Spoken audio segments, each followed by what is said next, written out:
I know you've all been waiting for it, so here it is. The next episode of the MMA Prospectus with me, Zane Simon, and um my grappling focus. I don't know. I want to say something other than esteemed, so I'm trying that out. My grappling focused cohort, Tom Grant.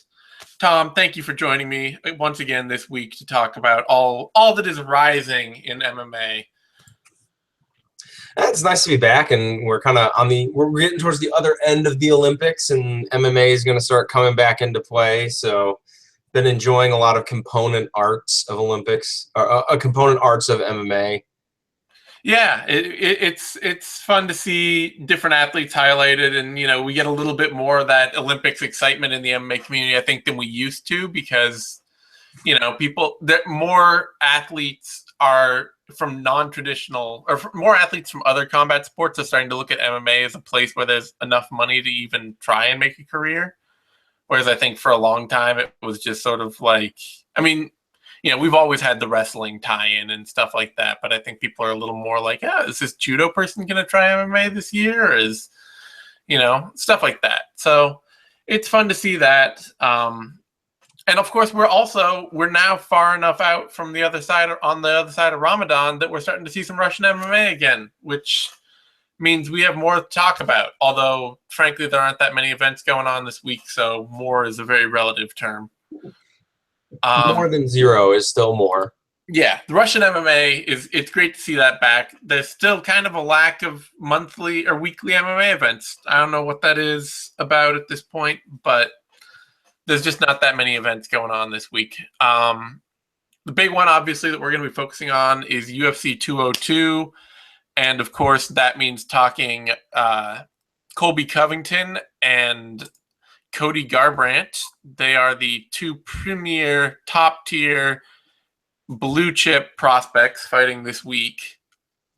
Best of the best.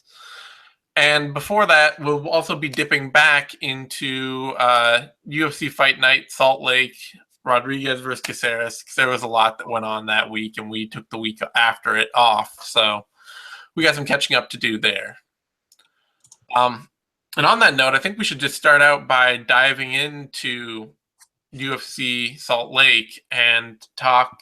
I mean, what did you think of Alex Caceres? Or not Alex Caceres, Yair Rodriguez. That's really the focal point. He got pushed in a fight. Alex Caceres made him work for it, but in the end, I thought Rodriguez looked really good and did a lot better in that fight than I feel like people initially, like their initial reaction was. I think he was much more effective in that fight than kind of the first watch suggested, and it's a good step forward win for him. And I think after this kind of fight, maybe like a lateral move is good, and give him another fight at this level to kind of let him continue to grow his game, not run him up the ranks, and give him another big test. Yeah, this kind of made me, I felt very two ways about this fight, very strongly about Yair Rodriguez after this. The first is I still kind of feel like he may not lose until he fights for the title. And the second is that when he fights for the title, he may lose very badly. Yeah.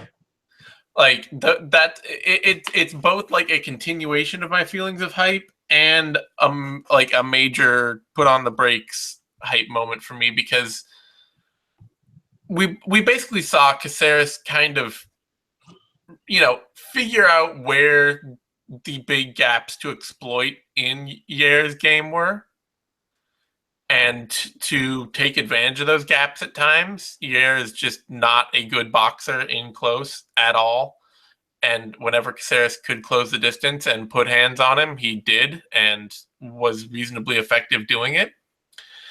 But we also saw Yair fight really hard and really consistently for 5 rounds, using his high-flying pace and style, and put enough out in each round and put enough snap on everything to make it really hard for Caceres to be willing to close the distance and find those gaps. So it's kind of like you get both a very clear picture of where Yair's failings are and a very a very good picture too of how hard he's willing to fight through those problems. Mm-hmm. So I mean, it's still amazing how fast he is and how much random shit he can do over 5 rounds. Like, he slowed down in round 5, sure, but he was still throwing all sorts of crazy shit out there, and that's 5 rounds. Like, he's gonna slow down. The fact that he was not just dead is amazing. Yeah, there's the whole thing that gets talked about where, like, there are guys who look gassed, but really it's look at what they're doing, not how they look. And while Rodriguez did look gassed and he did absolutely slow down, he still had enough energy to stay fairly active, which speaks very well to his conditioning. And at altitude too. Like, that's in Salt Lake City. That's not sea level. That's him fighting hard, throwing spinning shit, running around that cage for 25 minutes at what's Salt Lake's elevation here? Just real quick. 4,000, nearly 4,500 feet. Yes. So, like, he's got some serious gifts that he knows how to apply well. If he could ever put a basic boxing game behind that would be amazing. But even if he doesn't, the raw tools he has, like just the collection of skills he has, is probably enough for him to win a lot of fights. And if he gets the right matchups, push him up to title contention, Yep. Like, people are talking about him fighting Cub Swanson. Like, I would pick Yair to beat Cub Swanson.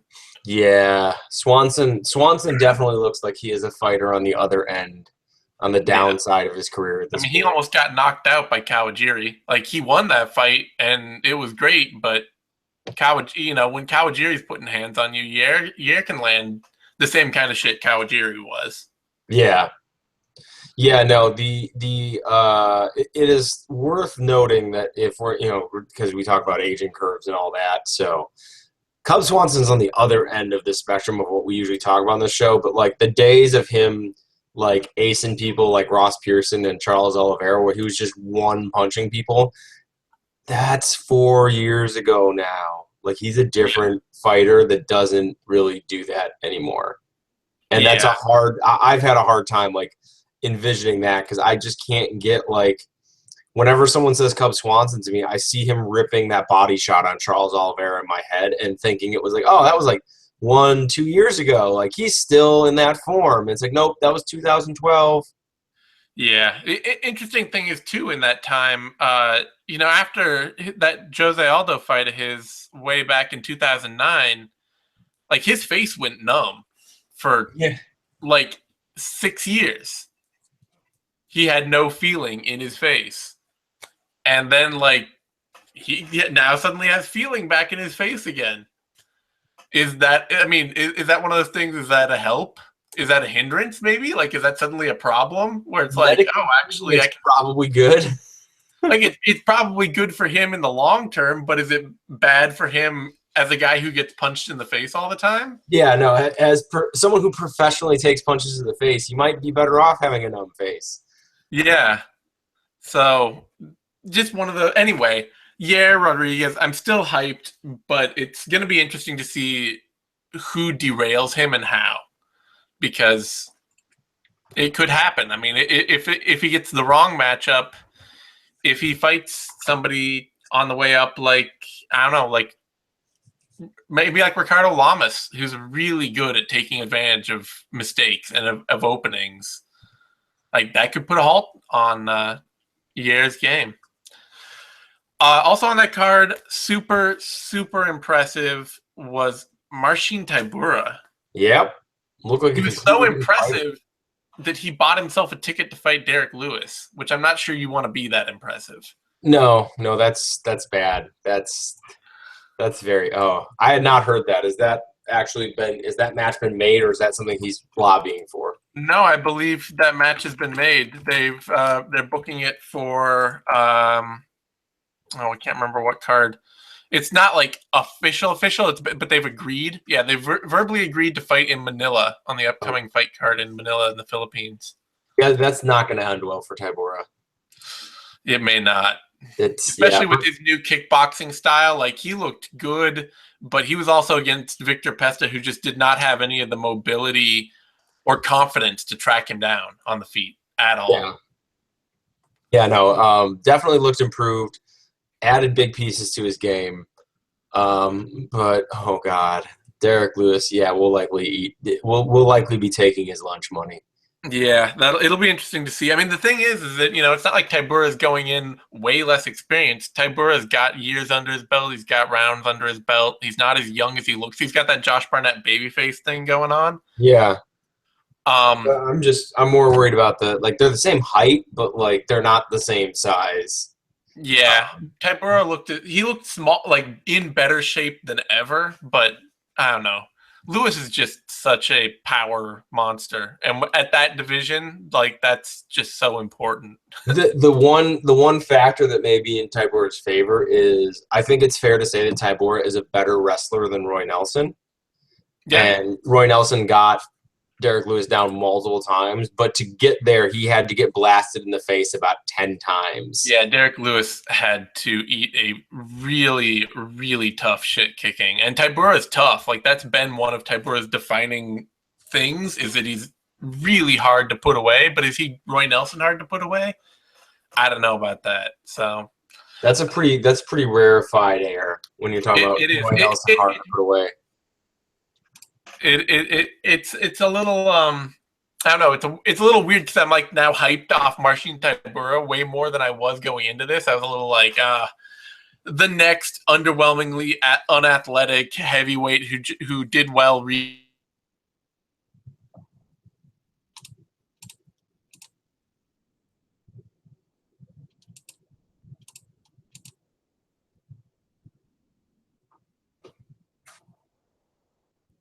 came out. I can't say enough about Teruto Ishihara. He got a big knockout. I mean, he's still not technical, and he kind of got that knockout because Gutierrez was just piecing him up and got overconfident and started to wade in on him and figured, why not? I can trade with this dude. And then Ishihara cold-cocked him. But it's nice to see, like, a fun Japanese fighter who has that ability to turn a fight. Like, so often I'm used to Japanese fighters being the dudes who that happens. I'm used to them being the Gutierrez's, the guys who are like getting confident and like, and getting knocked out because they don't have enough of the pieces. Whereas Ishihara's got like all the raw side ready to go and just needs more of the technique. Yeah, no, Ishihara, that was a very encouraging performance where he treated a lower level fighter like a lower level fighter. And yeah, I'm looking forward to seeing more of him. As you said, he's got a lot of technical aspects of his game that he needs to clean up, but that comes with time. So I've been fighting he's got a little bit of time to clean up his game. He's 25. He's been fighting 5 years or so. Yeah, I expect the next couple of years we'll see. Hopefully, he can turn a corner. If not, then no. But even his goal is not to be champion. His goal is to be a mid-card action fighter that fights a lot and gets girls. Yeah, that's pretty much it. Also on this card, I have now come around on and am 100% more sold on David Tamer. David Tamer, yeah, he had a surprisingly good showing in this card that I barely remember. He basically just knocked the shit out of Jason Novelli. Yes. Knocked him down in the first round, and in the second round scored one of those kind of scary standing knockouts where you hit the guy like 5 times on the way down and wake him back up. Yes, no, I remember that now. Yeah, it was a really good showing from him, and yeah, it is one of those that like it's easy. It was easy to kind of like, I don't know, like not be that impressed with him after his early run through like the European scene, even though he was knocking dudes out. But he's turning me around too. He came up through tough, and he didn't do, tough is tough. He didn't shine on tough especially. And then his first fight in the UFC, he fought a big grappler who's not very athletic, and it's kind of like, okay, you knocked out a big unathletic dude. That's not that impressive. Yeah. But he's got a long kickboxing background, and it looks like it's just translating really, really well to MMA. Yep. No, very exciting. And all in all, I remember a few of the fights from this card. I just remember it overwhelmingly feeling like work to watch the fights on this card. As the card went on, it got really boring. That Marina Moros versus Daniel Taylor fight was terrible. And unfortunately, Gigliotti, who I was really excited about, did not have any of the gas tank or wrestling skills to fight Trevor Smith in a prolonged grind. Yeah, that one was kind of like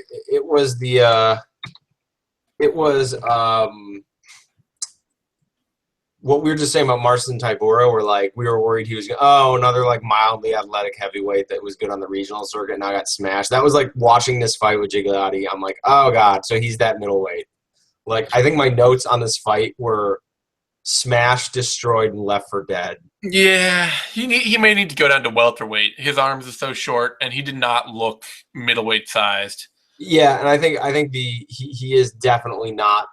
His game on the regional scene was a lot of aggression and physically overwhelming guys, especially in the clinch. And and when you hit the upper levels of the sport, where guys are weight cutting, where guys are good athletes. Or when guys are weight cutting at a high level and then guys are athletes at a high level, you got to be special to bully dudes physically at the higher levels. And Trevor Smith was kind of a litmus test for that, and he just ended up big brothering Gigliotti around. Yep, very much. I'm still interested in him. I still liked what I saw out of him in the clinch when he got even a little bit of time. He was able to land some shots on Smith, hurt him a little, put a scare into him. But he really is going to have to either go down a weight class or make big leaps to catch up in a hurry. Otherwise, not a lot else notable on that card. I thought Dom Steele beat Court McGee, and I really liked what I'm seeing out of Steele, but he got handed a loss there, and I hope that he's not gone from the UFC now that he's 1-3 in his 4 UFC fights, but he might be. And we should jump forward now back to this UFC 202 card. There's not a lot else I want to talk about from that, and talk then about Cody Garbrandt, really. Yeah. I feel awkward because I was immediately sold on Garbrandt coming into the UFC off the regionals. Like, watched some tape on him, I think, before he got signed. I was like, this kid's legit. Then he got signed, and I was super excited. I was more excited than people were after that Brimage fight. I kind of took... I think the Briones fight he had kind of cooled me a little when people were really excited. And by the time he got to the Almeida fight, I was still excited, but I was a little bit like, we should pump the brakes on this kid. I haven't seen that much evolution in his game. I haven't seen, he looks like a great athlete. He looks fast, but he's really early. I am not seeing the major development jumps that make me think he's an instant title challenger.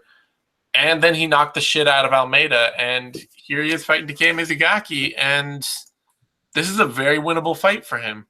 Yep, I think so. I think the big thing for him is that Cody coming in the last couple fights have fought kind of like very defined fighters. He fought Augusto Mendez, who was as a fighter, his only path to victory was on the ground. Yep. Not a particularly Augusto Mendez, amazing Brazilian Jiu-Jitsu competitor, amazing grappler. Not the most outstanding wrestler, a little bit better, better than you would think a sport jiu-jitsu guy would be, but not an outstanding MMA wrestler. And then he gets Thomas Almeida, who's pretty much no threat to shoot for a takedown. So Garbrandt has known what he was getting when he was walking into these fights for the most part. And I think Takeya Mizugaki is kind of that. Is kind of similar to that again. You know what you're getting in a Takeya Mizugaki fight. I think the big difference is Mitsugaki's going to try to impose a phase and a range on Garbrandt. So I think there might be an ugly stretch of this fight, but I expect Garbrandt to win. Well, I mean, Mizugaki is he's a very capable three-dimensional fighter. Like, Hmm. what you're getting in a Mizugaki fight is you're going to get a volume pocket boxing attack, which is really good for Garbrandt because Mizugaki does not have power. And he'll chain that up with a wrestling attack. Like, if Mizugaki tends to feel like he's not instantly getting the better of the boxing, he'll shoot in under and push you to the cage and try and chain takedown attempts and wear on you. Hmm. And so I think some of that is going to be a little better. It's going to be a good test for Garbrandt because it is a fighter who will do more than just strike or just grapple. Hmm. But is not. I mean, Mizugaki's just not a dangerous finisher at all. So you get somebody who's going to give you looks and to work and try and, do what he can to win the fight, who's a consistent, very, very consistent performer, but who's probably not just going to come in and take a win off you in 5 seconds. Mizugaki's not going to come out there and one punch Cody Garbrandt or plant him on the ground and choke him out. He's going to give Garbrandt a lot of opportunity to work, and Garbrandt's the kind of finisher that, like I say, I think it's just the right step up after Thomas Almeida. It's like, okay, can you handle somebody who's very good and very experienced and not a major threat to finish you? Yeah, and that's kind of what I was getting at in the idea that Mitsugaki, like he has skills in all ranges, but he has kind of a defined game that he goes out there and institutes. And so now it's like you're getting a bit more of an MMA game. But again, it's not like there's a big danger area. It's not like he's threatening in multiple fields. So for Garbrandt, it's a nice step forward. I think Mitsugaki could make a phase of this fight kind of ugly, either in the idea that he is kind of keeping it at a range that maybe Garbrandt gets a little frustrated with, or is kind of trying to grind Garbrandt into the cage for a section of the fight. But I don't think... I think the cage grinding would be the major threat. If Mizugaki can just put his back against the cage and really slow this fight down, that's going to be the test of how deep is Garbrandt's game. How, if he gets somebody who's willing to kind of push something like that Henry Briones fight on him again, but with a lot more volume and a lot more dedication, how much more willing is he to be a more effective fighter than he was in that fight? Yeah. And I assume he's very prepared for that, but it's a good question. The other fighter, of course, that we're really excited about on this card is Colby Covington. Covington, I don't know. Like, I feel like I feel a bit of the Kamaru Usman vibe from Covington, not as a fighter, but as a fan getter. Mm-hmm. Like, I just don't see, like, people are like, oh, that I don't think I think Covington's kind of trash or whatever. He's not a prospect. I don't know why you're talking about this dude. And I don't get it. I think just because he doesn't have the most exciting style. Yeah, I guess. But yeah, no, he's just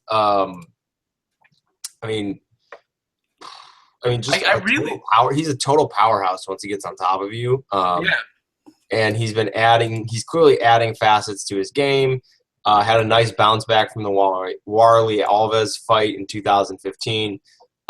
And getting a UFC newcomer in this one. This seems like a fight that he should maybe have a little bit of, like, maybe it'll be contentious for a while, but I kind of expect Covington to win this fight. Oh, yeah. I kind of feel like it's a setup fight for Covington to really show off if he can. Kind of like the Munir fight was. That's also, was a new UFC newcomer and somebody who really cannot meet Covington in his best skill. Yeah. Griffin and Munir, neither of them are great wrestlers, and that really gives Covington an opportunity to show his game off. And, the Munir fight, it maybe wasn't thrilling for your casual fans in that last one, it was a lot of wrestling. But I really liked watching to see like what I really saw out of that fight and really enjoyed was how much control he kept over Munier. Like the whole fight, it was just, oh, you're gonna roll to your front.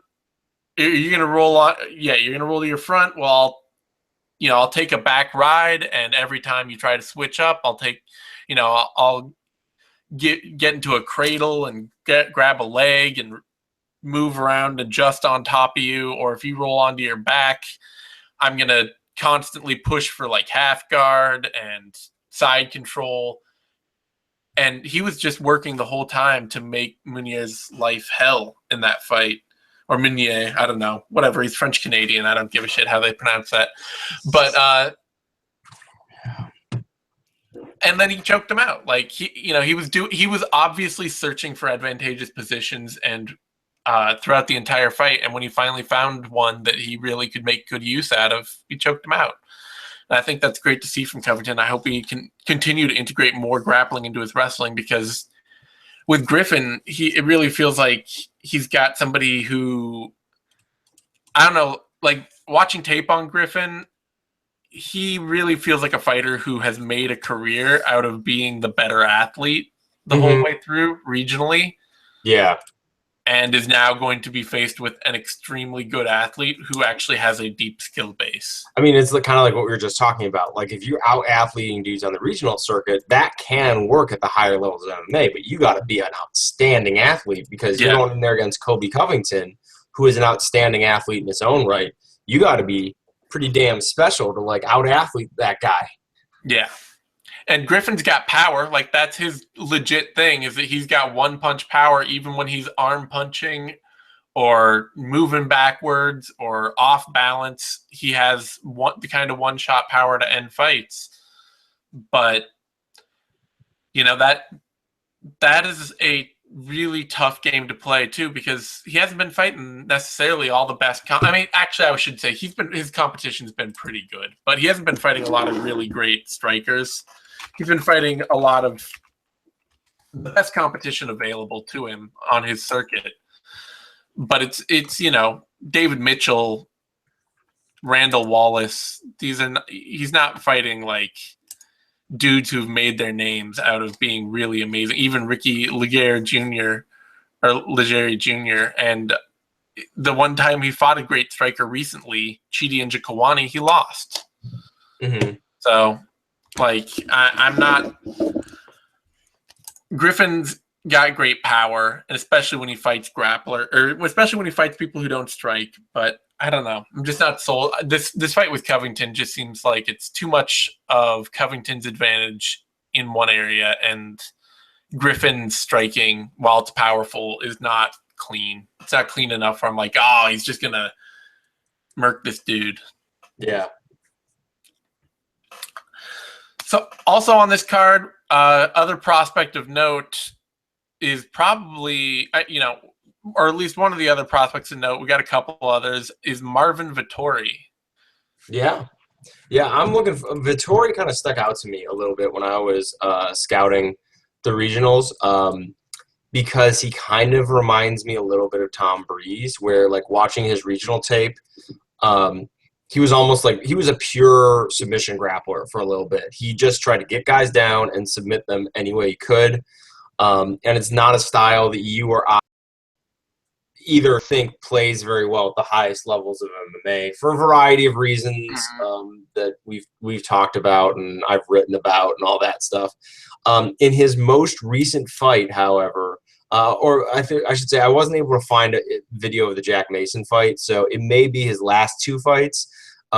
He's been working with King's MMA, so kind of in the way Breeze went to TriStar, and then like had this total renaissance in his striking. Marvin is just having a complete striking renaissance with Rafael Cordero, and looks like a different fighter. Not like he's still got some work to do, but the basis of a good, strong striking game is already developing. So I'm really excited to see him in there, pairing his really quite dynamic ground game in with what is a pretty quickly evolving striking game. Yeah, he really shows a lot of fluidity and aggression on the ground. sometimes to his detriment, but in a way that makes him really fun to watch, and especially in a division like middleweight, could be really good because we don't see a lot of really dynamic guys at middleweight, frankly. A division is not full of dynamic performers. And yeah, like he's got this very aggressive bull rushing style that seems like it could be channeled really well by Cordero. Like he's got the confidence that Cordero likes to build and work with. That if he can meld that into a good technical, solid striking game, will make for a very fun action middleweight. He's a decent athlete. He's powerful, and like I say, it's not he doesn't have the biggest area he has a problem with is the area that his camp is best attuned to fix. So that to me is promising. Like it's not like he's a terrible wrestler or a terrible grappler. No, and things he's gonna have to fix. As he continues to grow that skill set, he's going to become. It's gonna. I mean, it's the classic MMA stories. When you get better at other skills, it makes your primary skill set better. Yeah. So also on this card is Mike Perry coming in against Hyung-Yu Lin.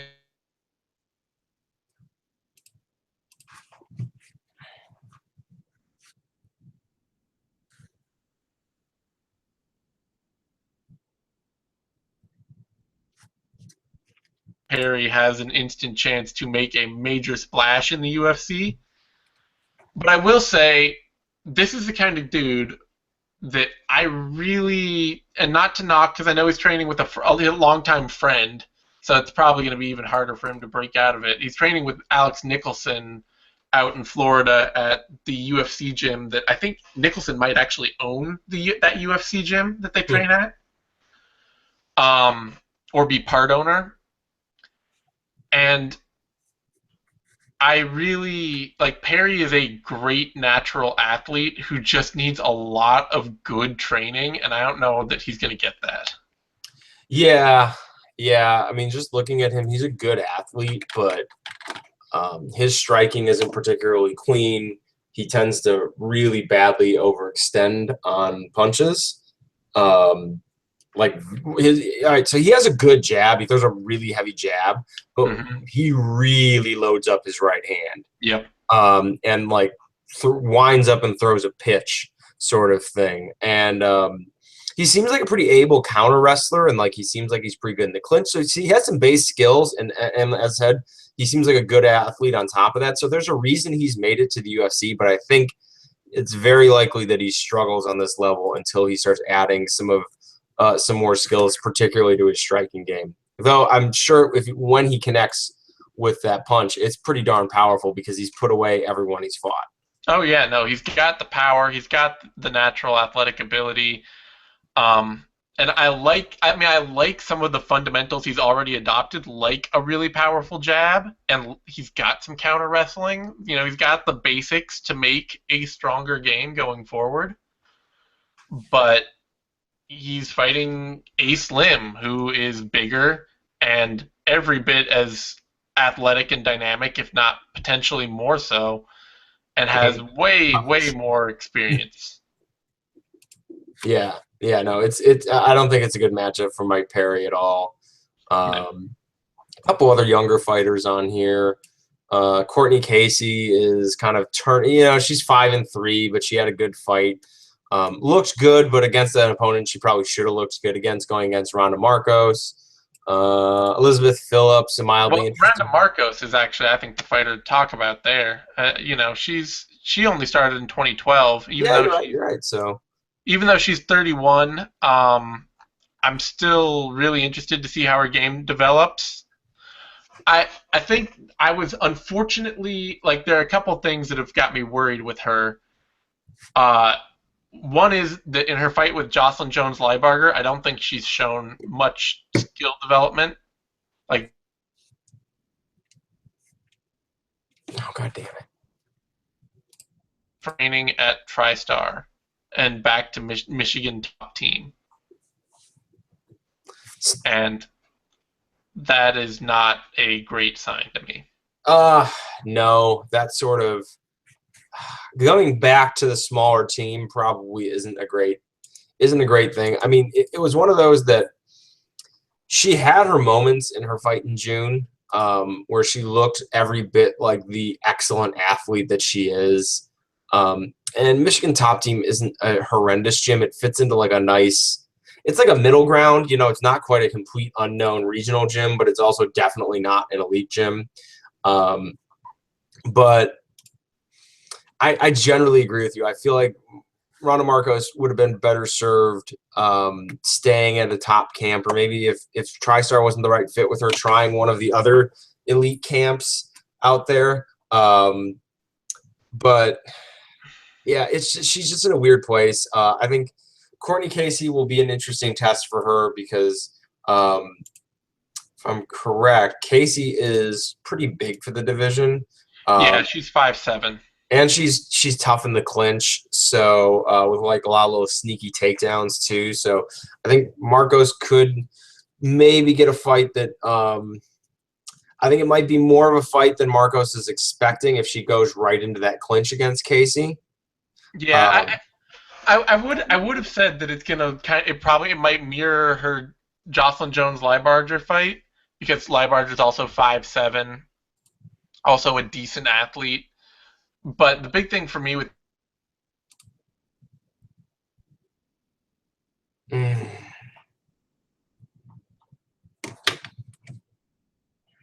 willingness to definitely try to take over better, whereas Leibarger really forced kind of a range kickboxing game out of Marcos, which is where she still really suffers badly. So I don't know. I'm interested to see. I'm still watching Marcos closely because she's a good athlete. She's a good wrestler.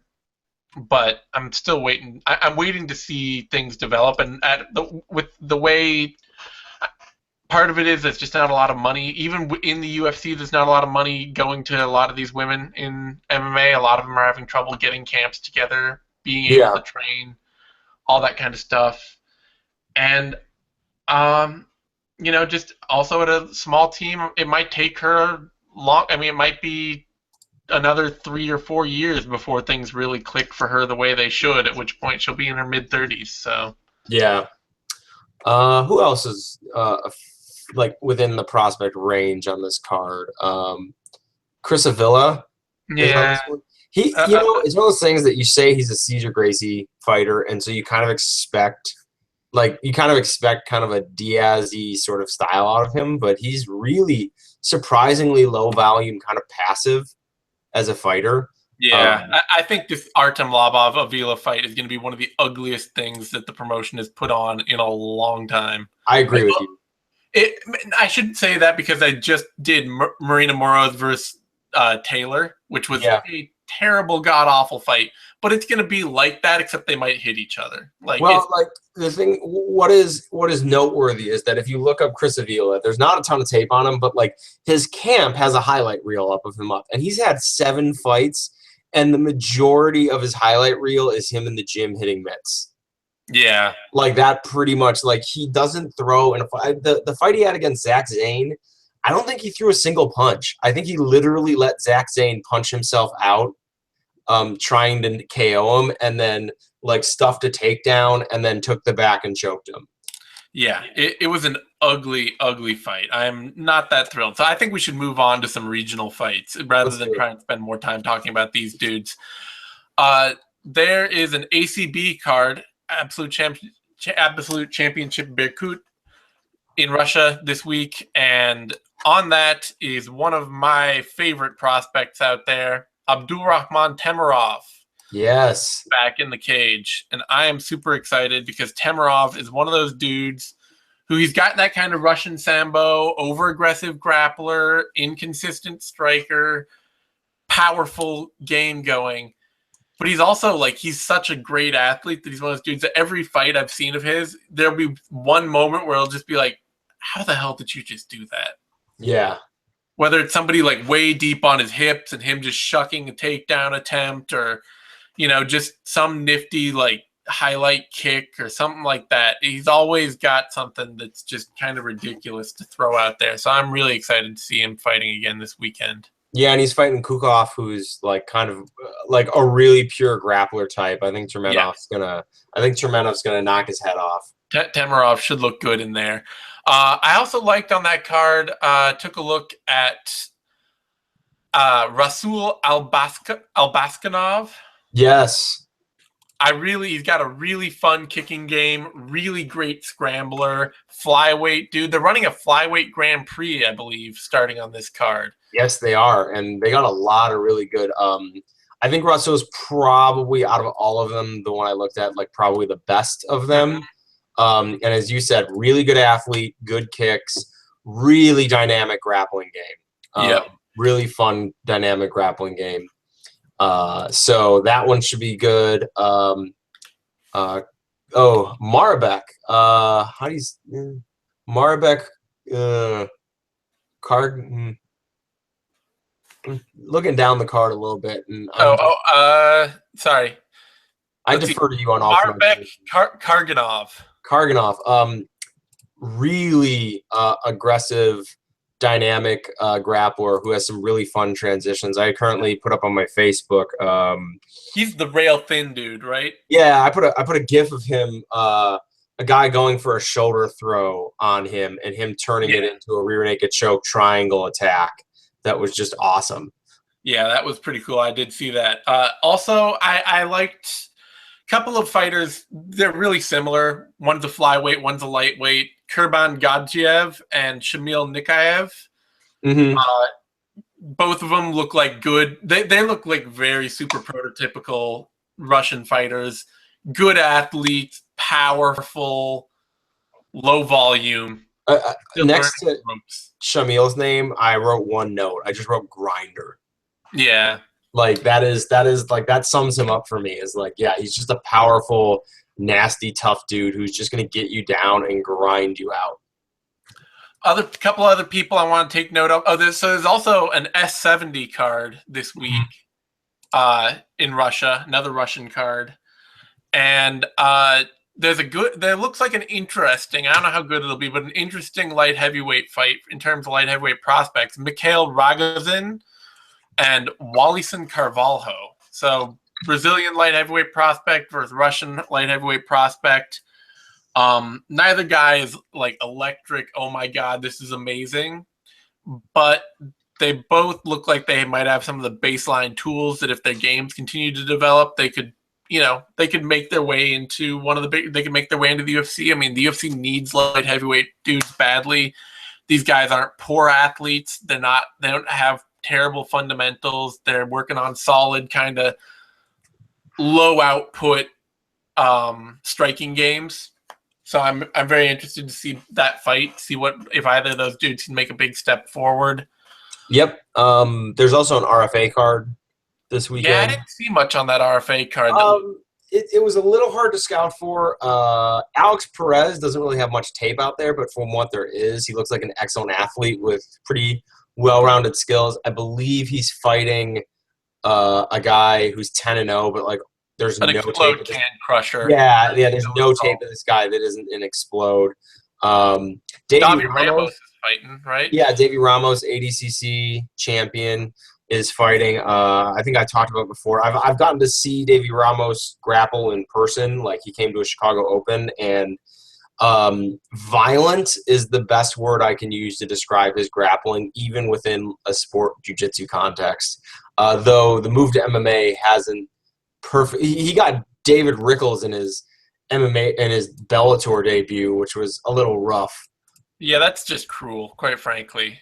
Rickles is not a elite fighter, but he is a very, very good, solid, tried and tested, high-level fighter, like high-level lightweight. That's really a tough draw. Also, we should note there's an ICE FC card in England with a couple fighters on it that I'm looking at. There's another light heavyweight bout that it's got a couple prospects in it. Wilfred Edmund is he's fighting. The guy's name Arthur Clamp, I believe. Mm-hmm. I'm actually a lot more interested in Edmund out of that fight. He looks like he's got a really powerful kicking game, and he's a very willing wrestler. he's probably more a natural middleweight, but still middleweights are rare too. There might be something there that's worth looking at down the road. And Mike Grundy is fighting on that card, and he's a dude that we've had our eye on out of the UK scene for a while. Very good wrestler out of England, weirdly, with a nice front headlock chain game that he likes to run for submissions. Yeah, he's been racking up BAMMA wins. Yeah, so he's fighting on this ICE FC card too, and that caught my eye.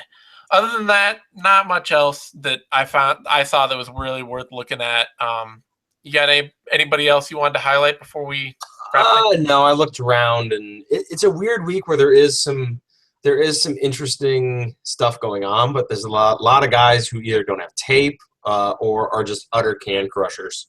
Yeah, that's what I saw too. So on that note, you can find me on Twitter at TheZaneSimon. You can find Tom on Twitter at TP_Grant. You can find both of us over at Bloody Elbow. Give this video a like. That's the thumbs up button on YouTube. That helps us a ton. And subscribe to MMANation.com, our YouTube channel. It's DOTCOM, all spelled out.